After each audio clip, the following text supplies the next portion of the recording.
Hello दोस्तों, आपका RS classes Bandikui में स्वागत है। आज दोस्तों हम कक्षा 9वीं के विषय विज्ञान अध्याय अध्याय 2 क्या हमारे आसपास के पदार्थ शुद्ध हैं, इसका दोस्तों पार्ट 2 देखेंगे।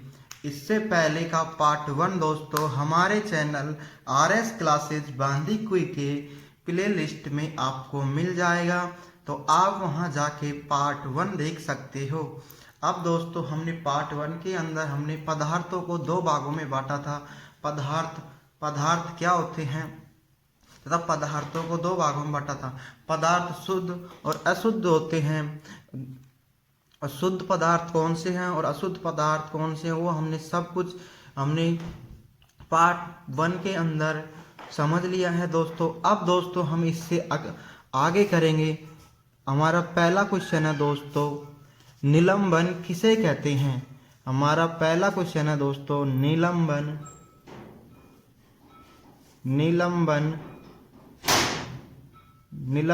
किसे कहते हैं। निलंबन किसे कहते हैं। तो दोस्तों इसका आंसर होगा दोस्तों, हम निलंबन की परिभाषा लिखेंगे दोस्तों। इसमें कि परिभाषा क्या है इसकी। इसमें दोस्तों हमारा पहला हम लिखेंगे दोस्तों परिभाषा। परिभाषा क्या होती है दोस्तों, निलंबन किसे कहते हैं। इसमें लिखेंगे दोस्तों, यह एक विषमांगी मिश्रण है। यह एक विषमांगी मिश्रण है जिसमें विलय के कण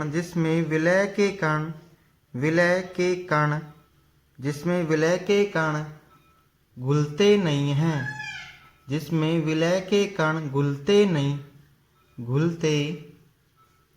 घुलते नहीं हैं, बल्कि माध्यम में, जबकि माध्यम की समष्टि में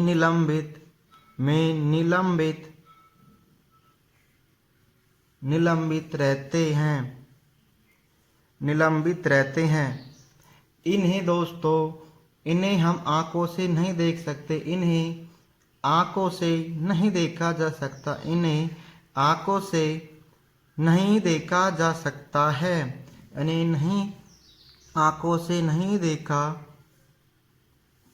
जा सकता है, या दोस्तों नहीं देख सकते हैं, या नहीं देख सकते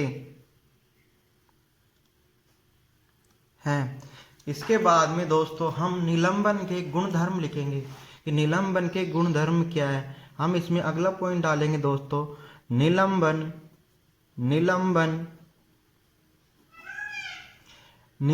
के गुणधर्म क्या हैं। निलंबन के गुणधर्म क्या हैं। इसमें दोस्तों हम पहला पॉइंट लिखेंगे। इसमें पहला पॉइंट क्या है दोस्तों, यह एक विषमांगी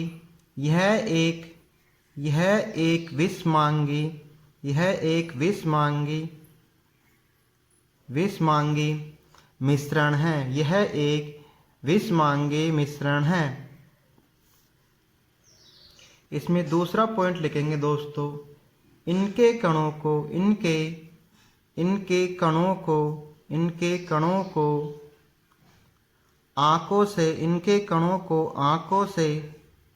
आंखों से नहीं देखा जा सकता। इन्हें आंखों से देख सकते हैं दोस्तों।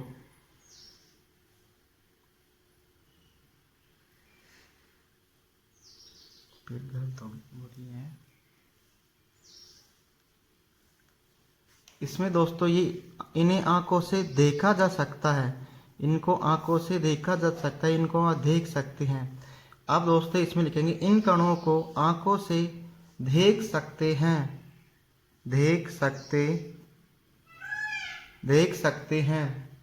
इसमें तीसरा पॉइंट है दोस्तों, निलंबित कण, निलंबित, निलंबित, निलंबित कण, निलंबित कण प्रकाश को, निलंबित कण प्रकाश को फैला, फैला देते हैं, फैला देते हैं, जिससे दोस्तों, जिससे, जिससे उसका, जिससे उसका मार्ग, उसका जिससे उसका मार्ग दृष्टिगोचर, दृष्टिगोचर, दृष्टिगोचर हो जाता है, हो जाता है। इसके बाद में इससे अगला पॉइंट है दोस्तों, इसमें विलयन को, विलयन को, विलयन को शांत छोड़ने पर, विलयन को शांत छोड़ने पर, विलयन को शांत छोड़ने पर विलय के कण, विलय, विलय के कण, विलय के कण, विलय के कण नीचे की ओर, नीचे, नीचे की ओर, नीचे की ओर पैंदे में, पैंदे में बैठ जाते हैं, नीचे की ओर पैंदे में बैठ जाते हैं, बैठ जाते हैं। इसमें दोस्तों अगला पॉइंट है दोस्तों निलंबन का, निलंबन, निलंबन, निलंबन दोस्तों स्थायी होता है, निलंबन अस्थायी, अस्थायी होता है, अस्थायी होता है। इसमें दोस्तों अगला पॉइंट लिखेंगे हम कि इस विलयन को, इस विलयन को, इस विलयन को हम, इस विलयन को हम छानन विधि के द्वारा, छानन विधि के द्वारा, विधि के द्वारा पृथक कर सकते हैं, पृथक के द्वारा पृथक किया जा सकता है, पृथक किया जा सकता है। अब दोस्तों हमारा अगला क्वेश्चन है, इसी में अगला क्वेश्चन है दोस्तों हमारा कोलॉइड विलयन किसे कहते हैं, कोलॉइड, कोलॉइड विलयन किसे कहते हैं, कोलॉइड विलयन किसे कहते हैं। तो दोस्तों हम इसकी परिभाषा लिखेंगे, कोलॉइड, कोलॉइड विलयन किसे कहते हैं, इसकी परिभाषा क्या होगी दोस्तों। हम सबसे पहले परिभाषा लिखेंगे दोस्तों इसमें कि परिभाषा, परिभाषा कहते किसको हैं, कोलॉइड विलयन। तो इसमें हम परिभाषा लिखेंगे दोस्तों, वह विलयन, वह विलयन, वह विलयन जिसमें, वह विलयन जिसमें, वह विलयन जिसमें कणों का, कणों का आकार, कणों का आकार निलंबन, निलंबित, निलंबित, निलंबित कणों से छोटा होता है, निलंबित कणों से छोटा होता है और यह एक समांगी, समांगी मिश्रण, समांगी मिश्रण होता है, यह एक समांगी मिश्रण होता है तथा, तथा शांत, शांत छोड़ने पर, तथा शांत छोड़ने पर, तथा शांत छोड़ने पर विलयन के कण, शांत छोड़ने पर विलयन के कण, विलयन के कण सतह पर बैठ जाते हैं, सतह पर बैठ जाते हैं, विलयन के कण सतह पर बैठ जाते हैं। इस कोलॉइड विलयन कहते हैं, इसे, इसे कोलॉइड विलयन कहते हैं, इसे कोलॉइड विलयन, इसे कोलॉइड विलयन कहते हैं। इसके बाद में दोस्तों हम लिखेंगे कोलॉइड विलयन के उदाहरण, कि कोलाइड विलयन होते कौन कौन से हैं। कोलाइड विलयन होते कौन कौन से हैं, तो हम लिखेंगे दोस्तों कोलाइड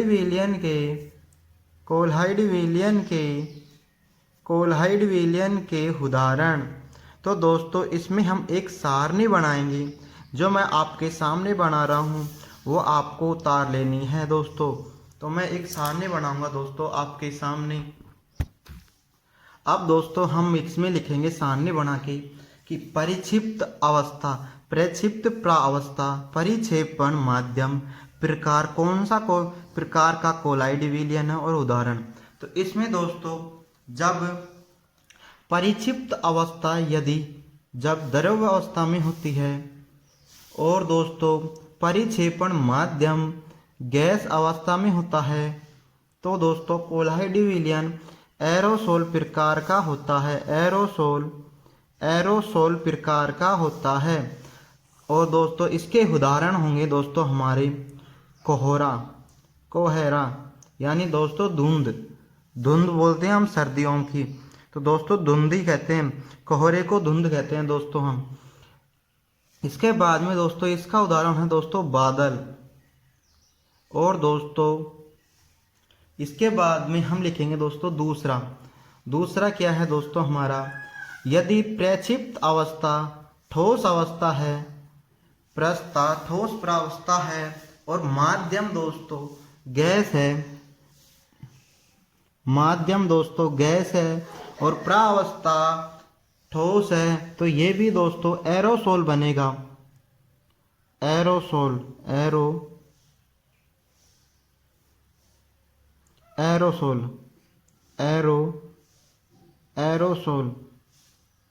ये दोस्तों ये भी एरोसोल ही है।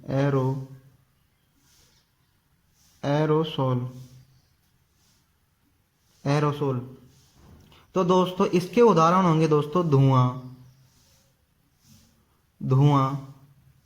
स्वचालित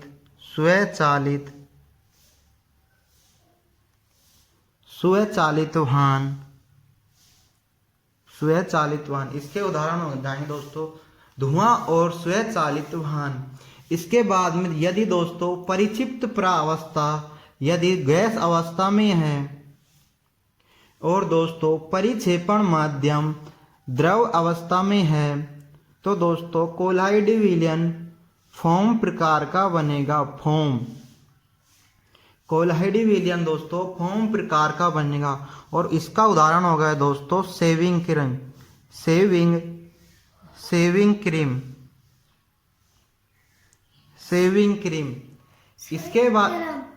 इसके बाद में दोस्तों यदि प्रक्षिप्त अवस्था द्रव अवस्था है, और माध्यम भी दोस्तों द्रव अवस्था है, यानी दोस्तों दोनों ही एक ही समान है, द्रव, तो इसका दोस्तों प्रकार होगा इमल्सन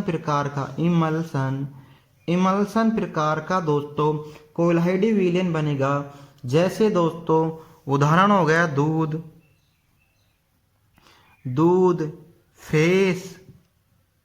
फेस क्रीम, ये दोस्तों इसके उदाहरण हो गए।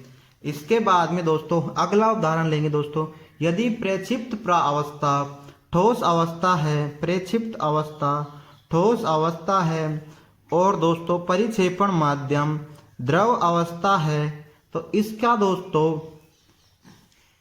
कौन सा प्रकार का बनेगा दोस्तों, सोल प्रकार का बनेगा। सोल प्रकार का कोलाइड विलयन बनेगा। इसके दोस्तों इसका उदाहरण हो जाएगा दोस्तों मैग्नीशियम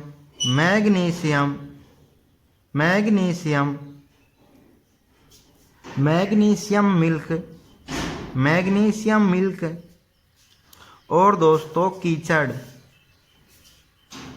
इसके बाद में यदि दोस्तों प्रक्षिप्त अवस्था गैस है, प्रक्षिप्त अवस्था गैस है, और दोस्तों परिक्षेपण माध्यम ठोस है, तो दोस्तों ये भी दोस्तों हमारा फोम प्रकार का कोलाइड विलयन बनेगा दोस्तों। और इसके उदाहरण हो जाएंगे दोस्तों हमारे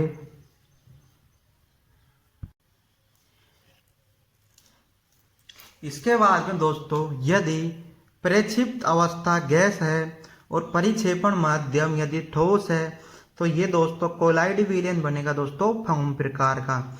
और दोस्तों इसके उदाहरण हो जाएंगे दोस्तों फोम, रबड़, रबड़, स्पंज, स्पंज और प्यूमिस, प्यूमिस, प्यूमिस।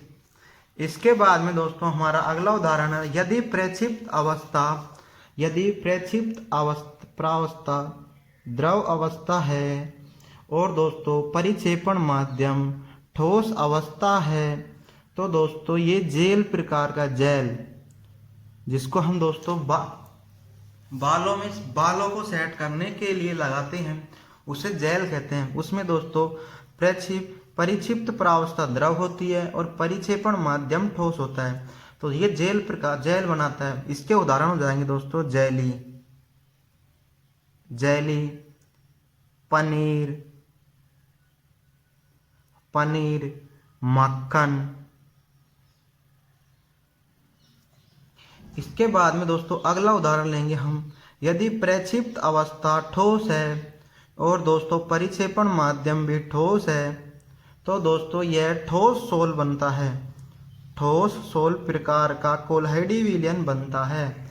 जैसे दोस्तों रंगीन पत्थर, रंगीन,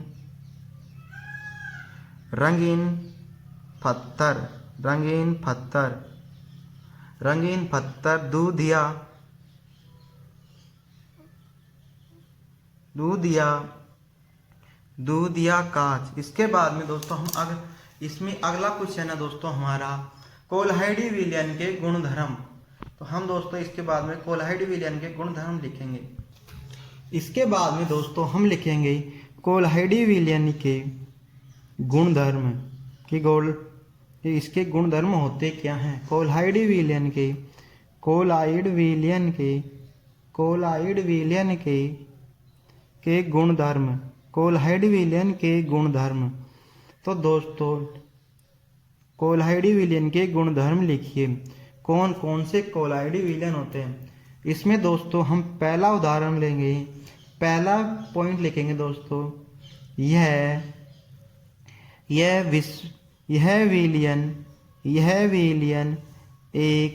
विलयन एक विषमांगे मिश्रण है। यह एक विषमांगे मिश्रण है। और दोस्तों इसमें अगला लिखेंगे दोस्तों कोल्हाइड विलयन,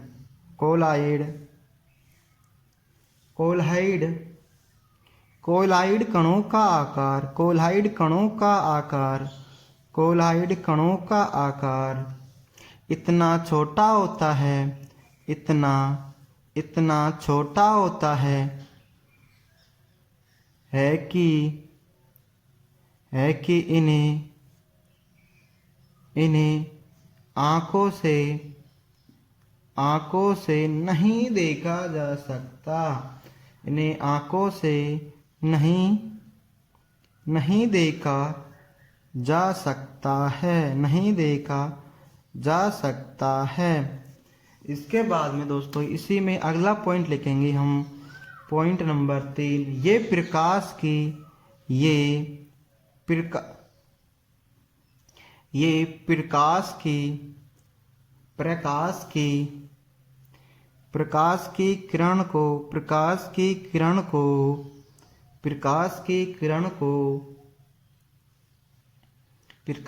किरण को प्रसारित या दोस्तों फैलाते हैं।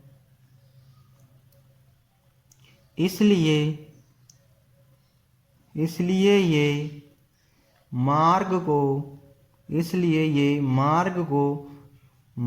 को दृश्य बनाते हैं, मार्ग को दृश्य बनाते हैं। इसके बाद में दोस्तों इसका अगला पॉइंट है हमारा इसमें कि ये छानन विधि के द्वारा छानन विधि द्वारा पृथक नहीं किया जा सकता, पृथक नहीं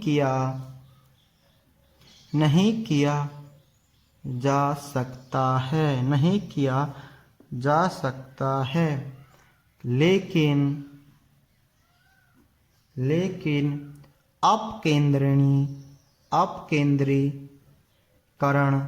अपकेंद्रीकरण विधि द्वारा इन्हें पृथक किया जा सकता है, पृथक किया जा सकता है, पृथक किया जा सकता है। अब दोस्तों इसमें हम अगला हमारा क्वेश्चन होगा दोस्तों। इसमें क्वेश्चन है दोस्तों, टिंडल प्रभाव किसे कहते हैं? टिंडल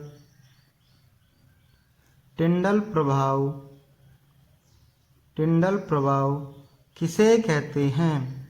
टिंडल प्रभाव किसे कहते हैं? तो दोस्तों हम इसके अंदर परिभाषा लिखेंगे पहले कि टिंडल प्रभाव किसे कहते हैं। तो इसमें पॉइंट डालेंगे आप सब। परिभाषा क्या होती है दोस्तों? इसमें लिखेंगे दोस्तों हम अंधेरे कमरे में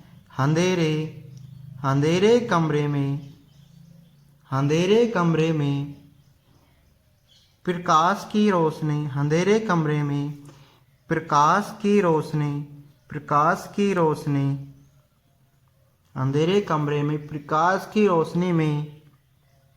में धूल या मिट्टी के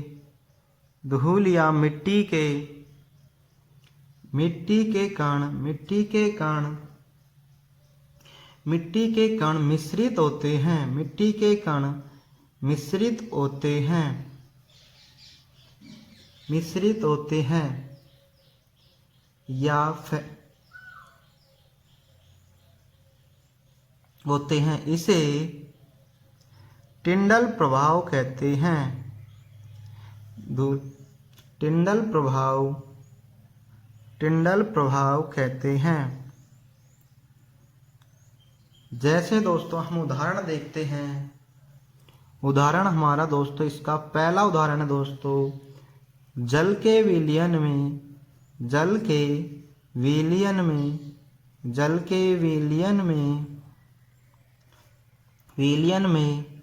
मिट्टी का घुलना। और दूसरा उदाहरण है दोस्तों, अंधेरे कमरे में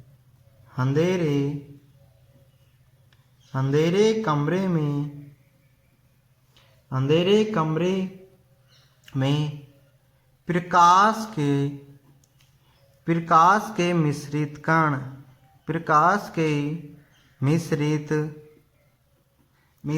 कण। और दोस्तों अगला उदाहरण है दोस्तों, घने जंगल में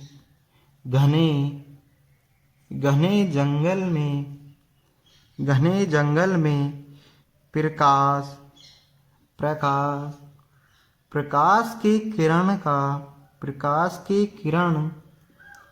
में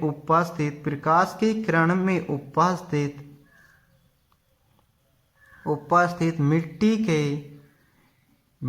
के कणों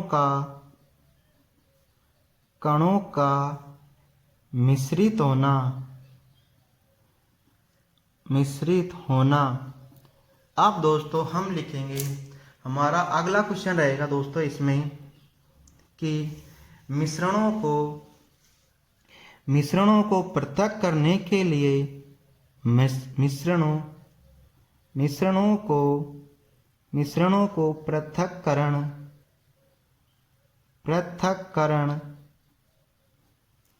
करने के लिए कौन कौन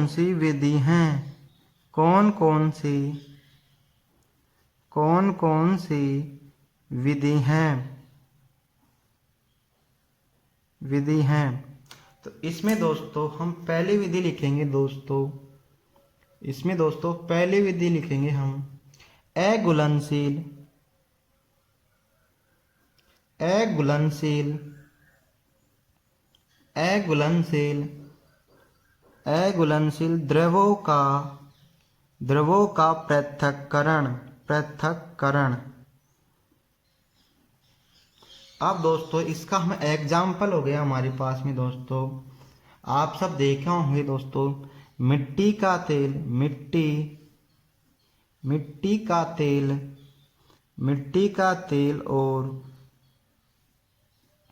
और दोस्तों जल का मिश्रण, जल का मिश्रण।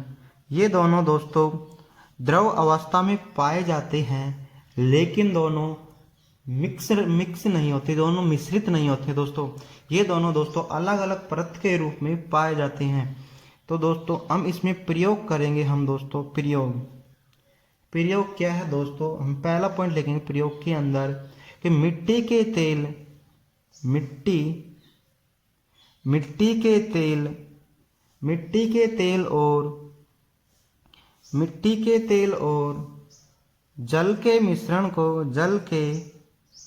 जल के मिश्रण को एक, जल के मिश्रण को एक पृथक्करण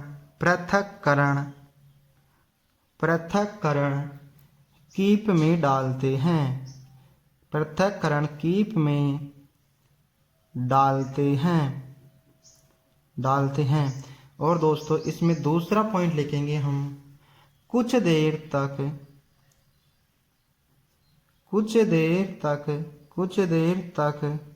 इसे दोस्तों, इसे शांत छोड़ देते हैं, इसे शांत छोड़ देते हैं, शांत छोड़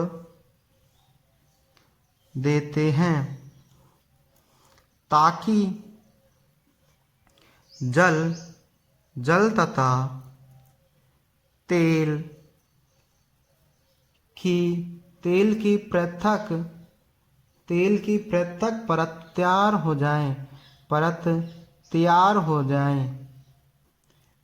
हो सके या हो जाए। इसके बाद में दोस्तों इसमें हमारा तीसरा पॉइंट क्या हुआ दोस्तों, पृथक्करण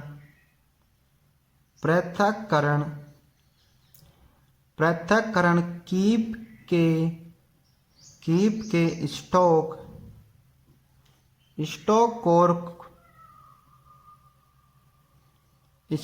कॉर्क को खोले और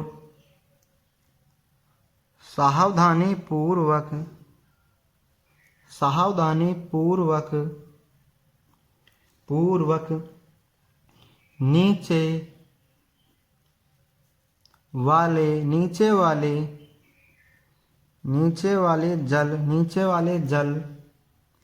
जल की परत को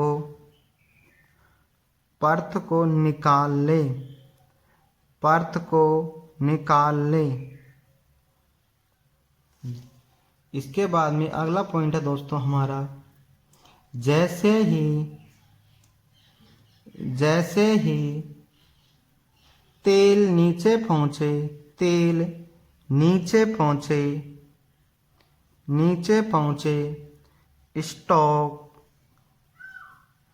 स्टॉक कॉर्क को बंद कर दे, स्टॉक कॉर्क को बंद कर दे, जिससे दोस्तों अगला पॉइंट लिखेंगे दोस्तों हम, जिससे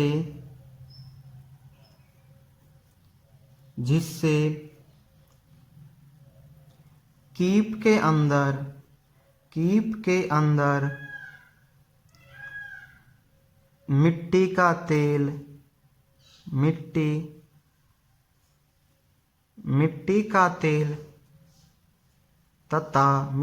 तेल रह जाता है। तो दोस्तों अब दोस्तों इसका हम डायग्राम बनाएंगे, हम। इसके बाद में हम दोस्तों अघुलनशील द्रवों के पृथक्करण की विधि का डायग्राम बनाएंगे। यानी दोस्तों हम कीप का डायग्राम बनाएंगे, पृथक्करण कीप का हम डायग्राम बनाएंगे। ये दोस्तों आपकी किताब 9th क्लास किताब में देख के रखा है। ये आपको रूप मैंने डायग्राम हमेशा आप दोस्तों डायग्राम हमेशा दोस्तों रूल की सहायता से ही बनाना, पेन से कभी मत बनाना, क्योंकि दोस्तों पेन से चित्र नहीं बनाए जाते। पेन से दोस्तों खराब आपके एग्जामिनर डायग्राम को गलत काट देगा, गलत कर देगा। इसमें दोस्तों ये हमारी पृथक्करण कीप है। और दोस्तों ये हमने यहाँ पे तेल की परत है दोस्तों, और ये दोस्तों हमारा नीचे तक दोस्तों ये पूरा जल है। जब दोस्तों हम एक स्टॉक कॉर्क की सहायता से हम इसको खोलेंगे दोस्तों, तो ये पानी है दोस्तों, ये जल है। ये जल दोस्तों नीचे निकल जाएगा। और दोस्तों ये मिट्टी का तेल है दोस्तों। यहाँ पे आने के बाद में हम स्टॉक कॉर्क को बंद कर देंगे, जिससे ये पृथक्करण कीप में ही मिट्टी का तेल रह जाएगा। तो ये दोस्तों इसके नीचे हम लिखेंगे दोस्तों हम चित्र। ये चित्र किसका है दोस्तों?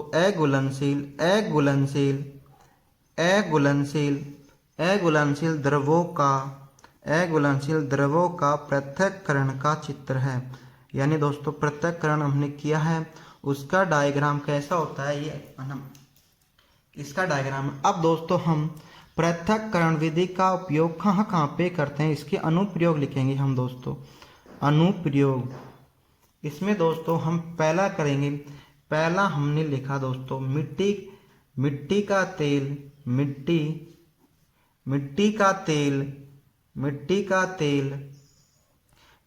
का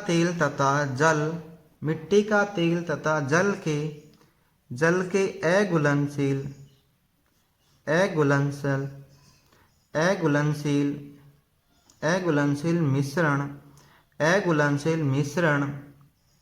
मिश्रण को पृथक करने में इसका प्रयोग करते हैं, पृथक करने में।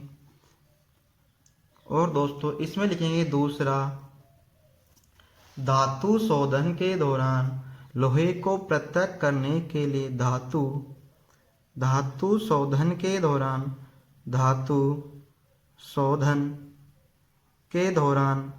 के दौरान लोहे को पृथक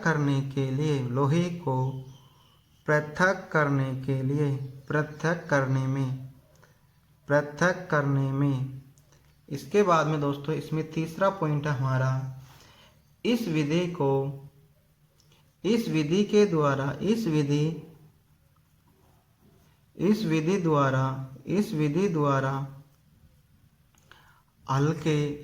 द्वारा हल्के स्लैग धातु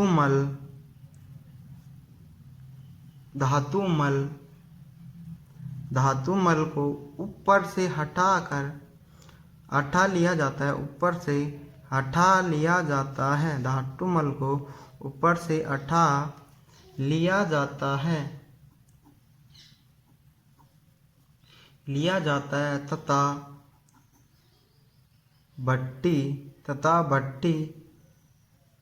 भट्टी की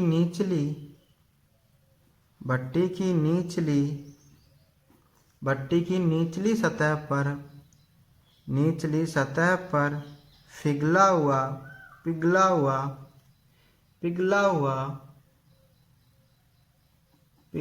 शेष लोहा रह जाता है। इसके बाद में दोस्तों हम दूसरी विधि का उदाहरण लेंगे। दूसरी विधि हमारी दोस्तों दूसरी विधि है ऊर्ध्वपातन विधि।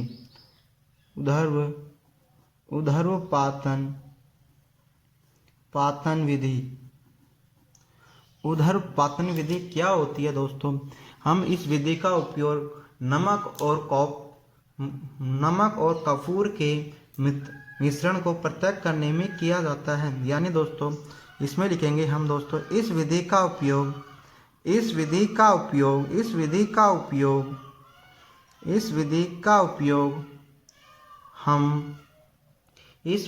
उपयोग हम नमक तथा कपूर के मिश्रण को पृथक करने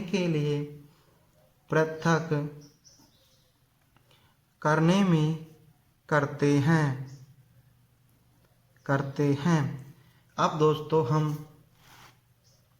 हमने दोस्तों ऊर्ध्वपातन की विधि का कौन सी विधि में उपयोग करते, किन किन पदार्थों के लिए हम उपयोग करते हैं उसको लिख लिया हमने, नमक और कपूर। अब दोस्तों हम लिखेंगे ऊर्ध्वपातन की परिभाषा। ऊर्ध्वपातन की परिभाषा कि कहते किसको हैं। अब ऊर्ध्वपातन तो इसमें लिखेंगे वह प्रक्रिया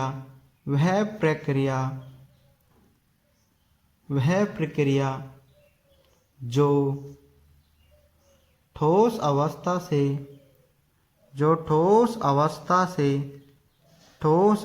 से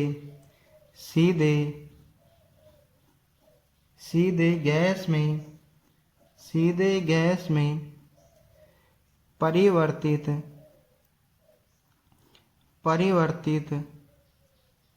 हो जाती है। यानी दोस्तों यह ठोस सीधा गैस में बदलता है, द्रव में नहीं बदलता।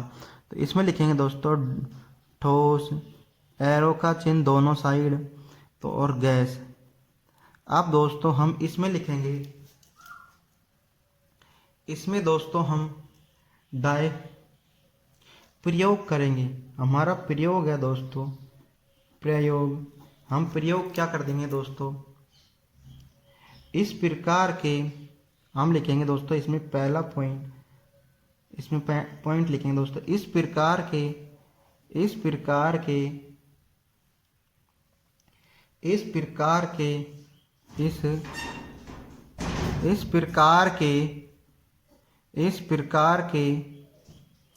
उन मिश्रणों जिनमें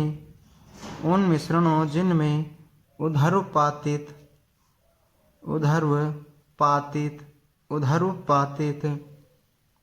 हो सकने के अवयव होते हैं, हो सकने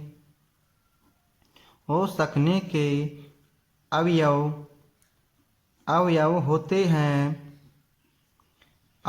होते हैं, उन्हें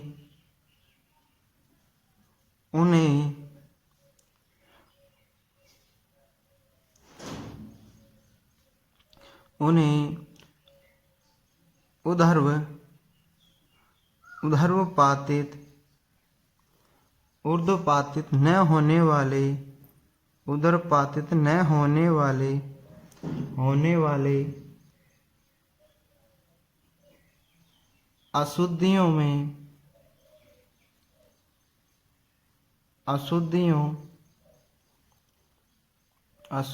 जैसे नमक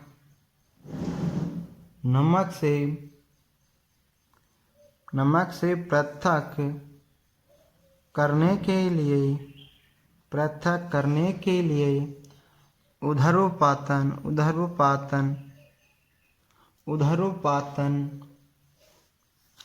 की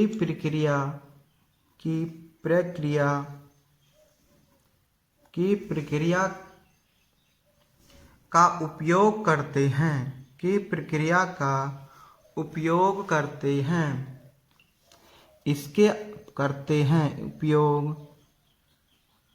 हैं। और दोस्तों इसमें और भी उदाहरण है दोस्तों। ये हमारा नमक हो गया। इसके अलावा हम लिखेंगे दोस्तों इसमें दूसरा पॉइंट, इसके अलावा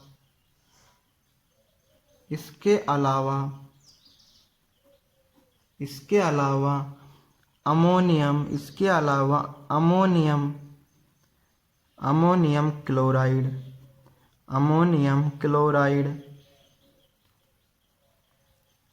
नेप्थलीन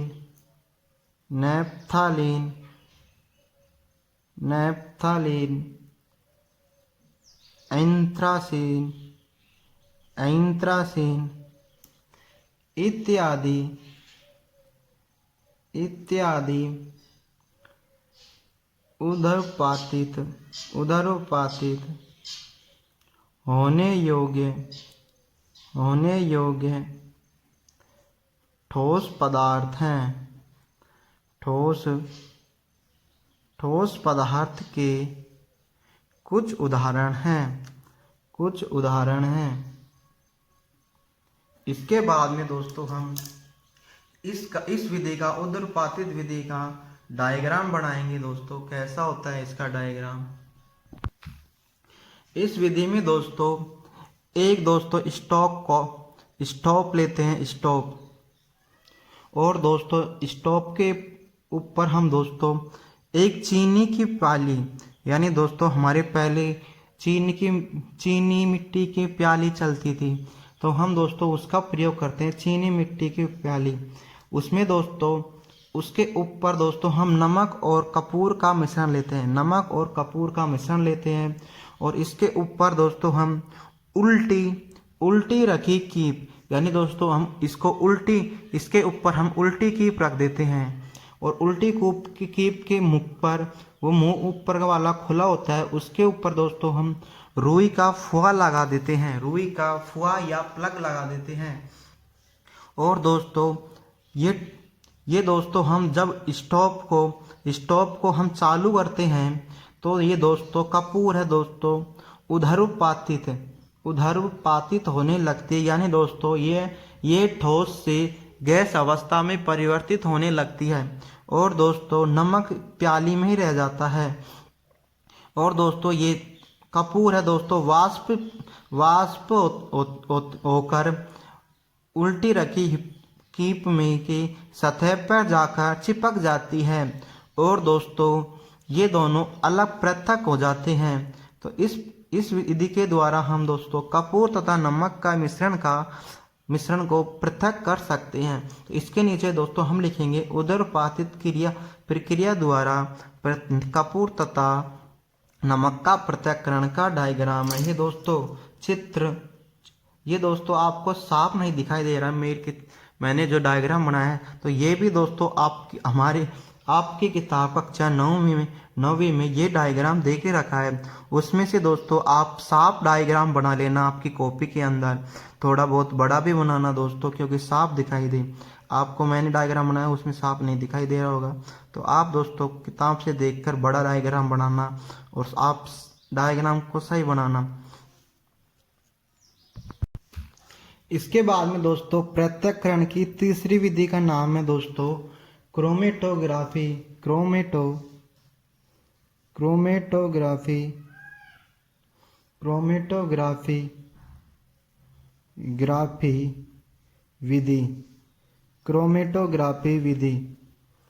क्रोमेटोग्राफी विधि के द्वारा दोस्तों हम इसमें दोस्तों उदाहरण लिखेंगे हम दोस्तों। क्रोमेटोग्राफी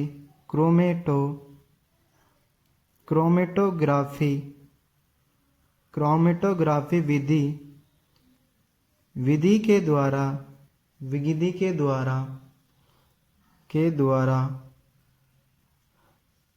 काली स्याही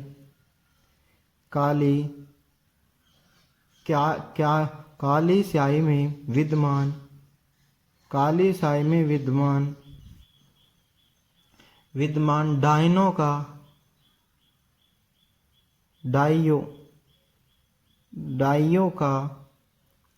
डाइयों का पृथक्करण। तो दोस्तों अब दोस्तों हम इसका प्रयोग करेंगे। इसमें दोस्तों हमारा प्रयोग क्या है दोस्तों, हम दोस्तों इसमें प्रयोग क्या करेंगे कि हम प्रयोग करेंगे दोस्तों हम कि छानक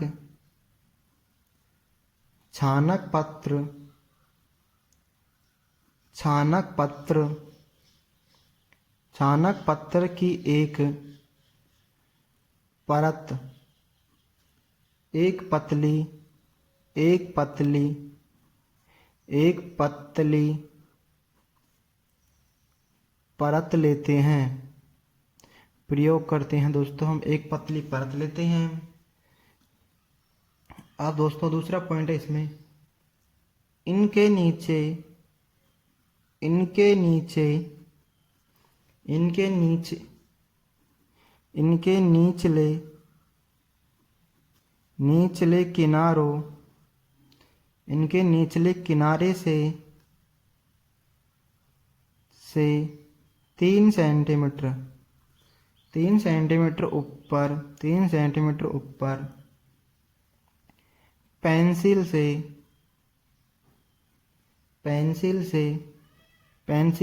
एक रेखा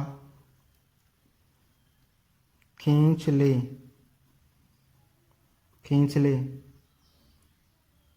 इसके बाद में दोस्तों उस रेखा के बीच उस रेखा के बीच उस रेखा के बीच उस रेखा के बीच में उस रेखा के बीच में जल घुलनशील काली स्याही की एक बूंद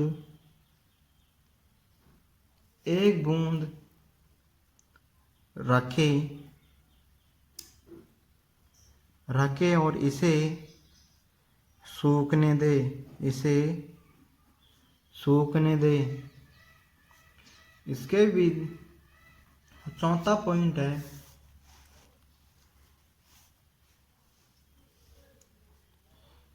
जार बीकर या परख नली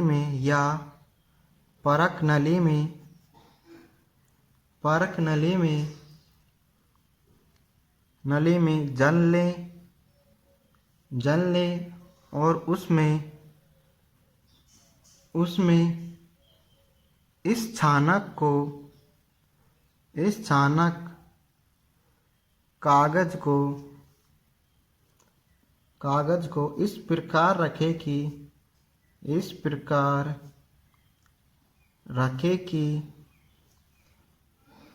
कि वह जल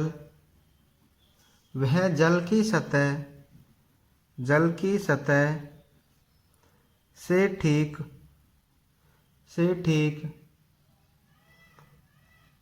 ठीक ऊपर रहे।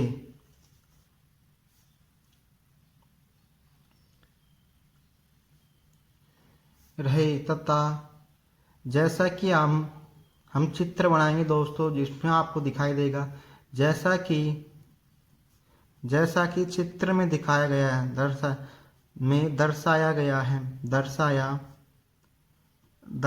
गया है। अब इसे शांत छोड़ दे। अब दोस्तों इसमें अगला पॉइंट लिखेंगे, जैसे ही जल छानक पत्र के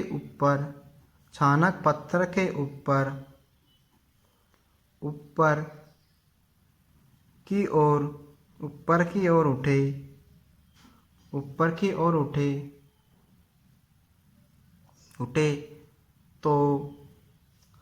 उठे तो सावधानी पूर्वक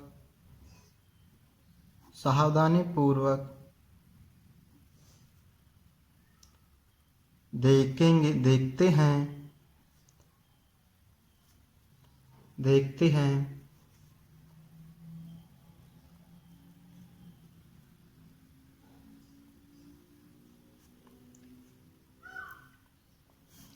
अब दोस्तों हम इसमें लिखेंगे,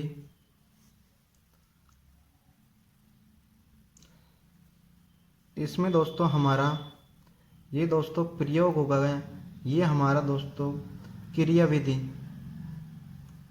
क्रिया विधि। क्रिया विधि में क्या है, हम लिखेंगे दोस्तों जो जो हमने स्याही जो हमने स्याही प्रयोग की, उसमें जल विलायक के रूप में है। विलायक के रूप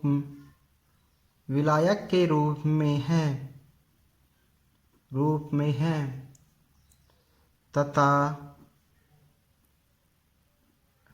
डाई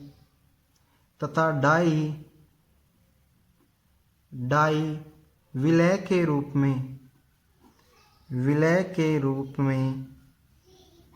रूप में है। जैसे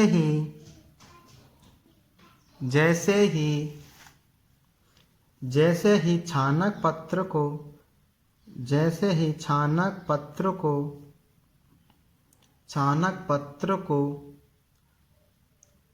ऊपर की दिशा में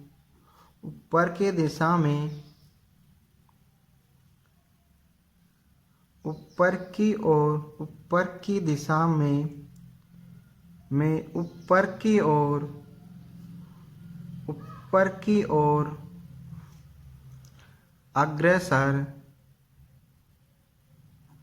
अग्रसर होता है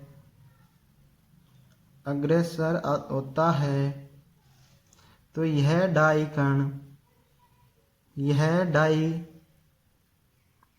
के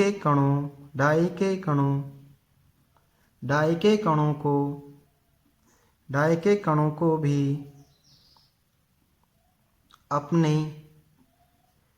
अपने साथ ले जाता है।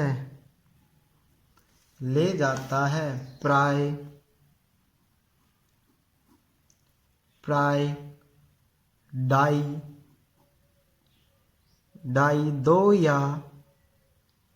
दो या दो से अधिक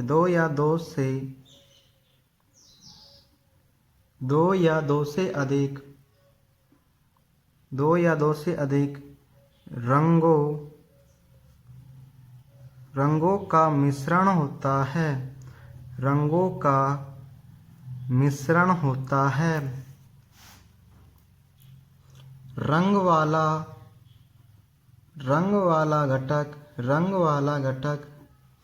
रंग वाला घटक जो कि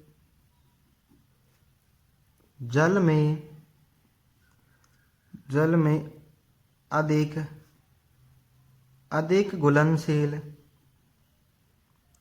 अधिक घुलनशील है, तेजी से ऊपर उठता है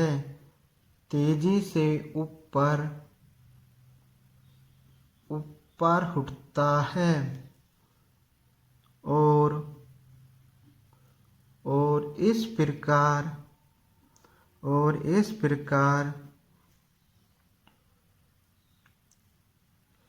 रंगों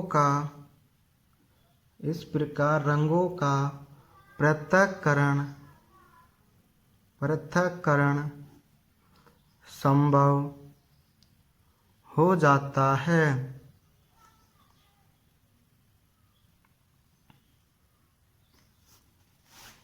मिश्रण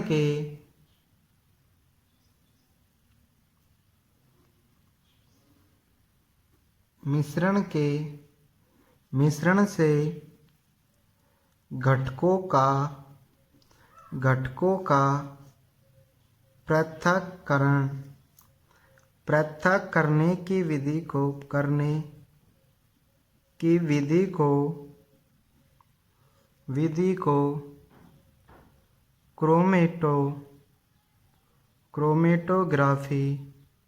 क्रोमेटोग्राफी कहते हैं। जो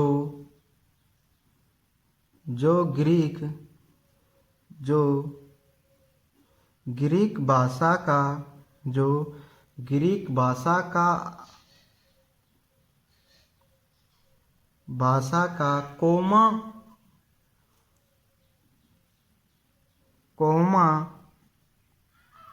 कोमा से लिया गया है। कोमा से लिया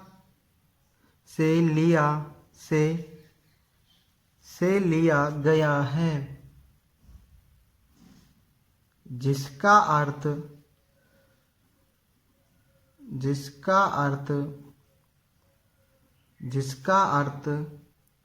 रंग होता है। जिसका अर्थ रंग होता है।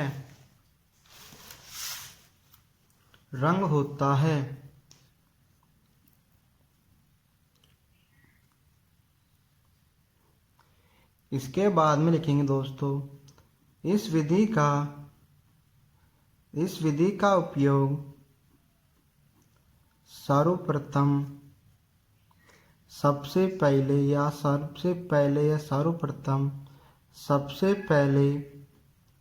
रंगों का पृथक्करण में प्रयोग किया गया।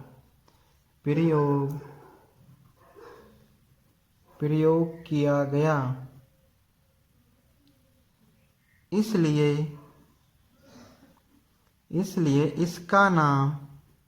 इसका नाम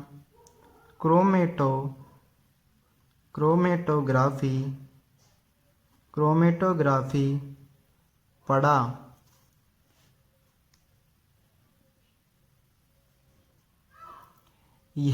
इसके बाद में अगला पॉइंट लिखेंगे दोस्तों, यह विधि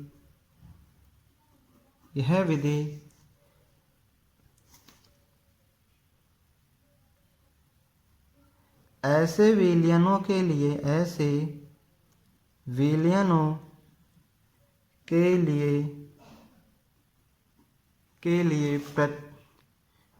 प्रयोग की जाती है।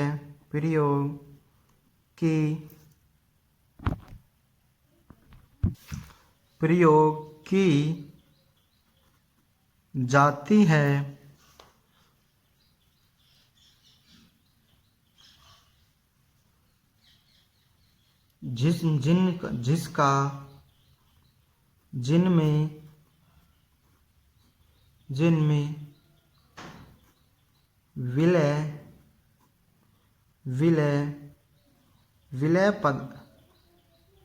विलय पदार्थ को पृथक करना होता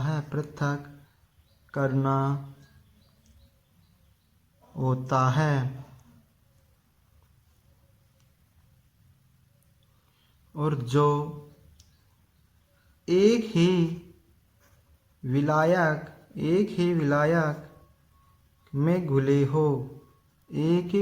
में घुले होते हैं।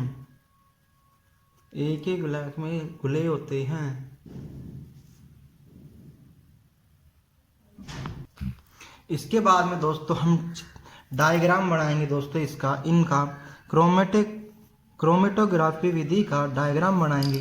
तो इसमें दोस्तों हमने छानक पत्थर लिया था दोस्तों, उसके अंदर दोस्तों 3 सेंटीमीटर ऊपर हमने दोस्तों एक पेंसिल से निशान कर दिया। और दोस्तों ये निशान किया था वहां पे दोस्तों एक स्याही की बूंद ली। अब दोस्तों हम इसके बाद में इस पत्र को एक हम जार, बीकर या फर्क नली में जार में हम 5 जल लेते हैं दोस्तों। और उसके अंदर हम दोस्तों उसमें दोस्तों कागज को इस प्रकार, यानी ये हमारा दोस्तों छानक पत्र है ना दोस्तों, उसको हम इस प्रकार रखते हैं इसमें कि वो ऊपर रहे थोड़ा सा, यानी वो पूरा नीचे टिके नहीं। यानी दोस्तों ये ऊपर यहाँ पे हम दोस्तों कागज की क्लिप के द्वारा दोस्तों इनको बांध देते हैं यहाँ पे ऊपर की साइड। ये दोस्तों ऊपर लटका रहे, नीचे दते नहीं, यानी निचली सतह से अड़े नहीं इसी। तो दोस्तों हम इसको शांत छोड़ देते हैं। शांत छोड़ने के बाद में दोस्तों इसका परीक्षण करते हैं। तो ये दोस्तों ये जल है दोस्तों। तो ये जल जल फिर थोड़ा बहुत ये जल धीरे धीरे छानक के साथ में आएगा, छानक के संपर्क में आएगा दोस्तों। तो ये दोस्तों जल स्याही है ना दोस्तों, जल के साथ में घुल जाएगी, जल के साथ में घुल जाएगी। और इसको हम दोस्तों अलग अलग तरीके से पृथक्करण कर सकते हैं। यदि आपको हमारी वीडियो पसंद आई हो दोस्तों, तो हमारे चैनल RS क्लासेस बांदीकुई को सब्सक्राइब करें, लाइक करें, शेयर करें और कमेंट करें।